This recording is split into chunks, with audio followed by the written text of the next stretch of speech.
Buckle up. Hey, I'm Ben. I'm a huge fly fisherman.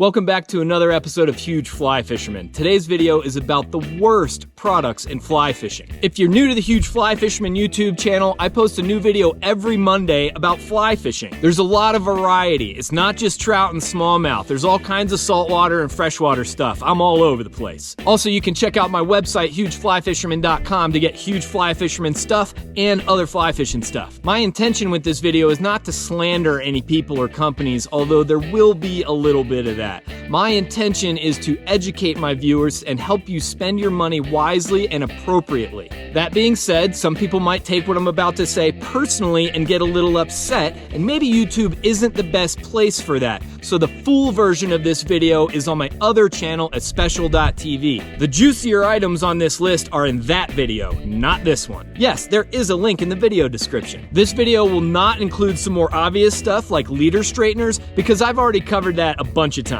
This is all some fresh hot doodoo in this video. Let's start with the item that inspired this video. Actually, no, that's on special.tv. We'll start with an obvious one, Moonshine rods. First of all, I have fished with one. I'm not just jumping on the bandwagon of Moonshine hate. These rods suck. They are dead. They have no feel or sensitivity. It's like fishing with a pair of oven mitts. These rods are heavy. It's not like they weigh 1,000,000 pounds, but they are noticeably heavier than a lot of other fly rods. A lot of people are buying Moonshine rods for Euro nymphing because they're giant dorks. A Euro nymph fly rod should be balanced differently than a regular fly rod. There should be more weight in the butt of the rod. That's because you're doing a lot of high sticking with a 10 or 11 foot rod and your arm fully extended. That gets tiring after a while. A counterweighted rod butt helps reduce fatigue. Guess whose rods aren't counterweighted in the butt?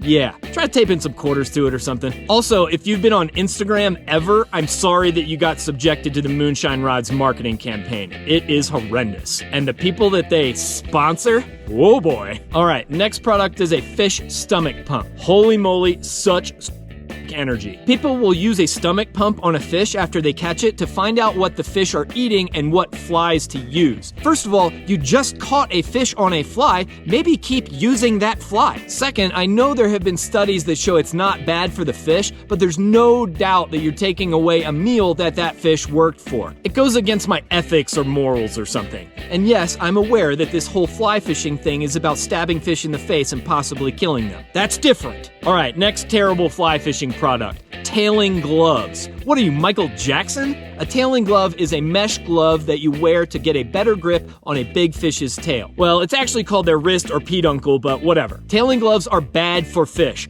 period. They remove the slime coat and the fish could get an infection and die. That's it. They're bad for fish. Don't buy them or use them. All right, next awful fly fishing product, line connectors. These are ways of connecting your leader to your fly line because you don't know how to tie a knot. There are two kinds, braided loops and pins. Why anyone would trust a pin to hold their leader to their fly line, I have no idea. Seems pretty risky to me. The braided loop seems a little more trustworthy, but be warned, they are not. They will slip off of the fly line. I know because it's happened to me. Just learn how to tie a nail knot and use an old leader to attach a butt section to the end of your fly line. That's the way to go. It's not hard. Watch my video about how to do it. Okay, next product is fly clips. A fly clip is for attaching your fly to your tippet. I can't even believe these things exist. Again, they're for people that don't know how to tie knots. I used fly clips for like 2 days when I was 14 and I found out that they suck. Your fly will fall off the clip because you're a bad caster. Don't use them. All right, next terrible product, tippet rings. Come on, people, just learn how to tie knots already. It's not hard. Tippet rings is just another accessory that the fly fishing industry is trying to sell you because you're a fly fisherman and you need all that stuff hanging off of you. I know some people like tippet rings, but you don't need them and I think they're stupid. There. All right, you guys having fun yet? Because I've got some more.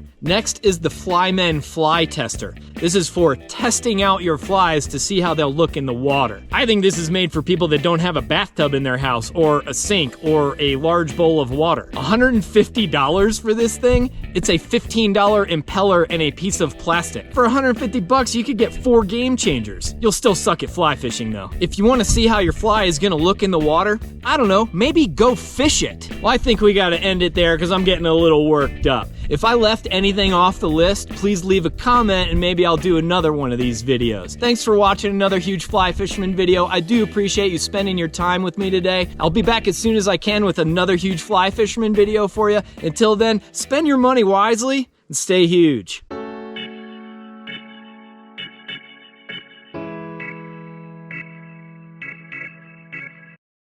I didn't put it in this video, but if I ever have a beer with you, remind me to tell you about Decked and why not to buy their products. That one's personal.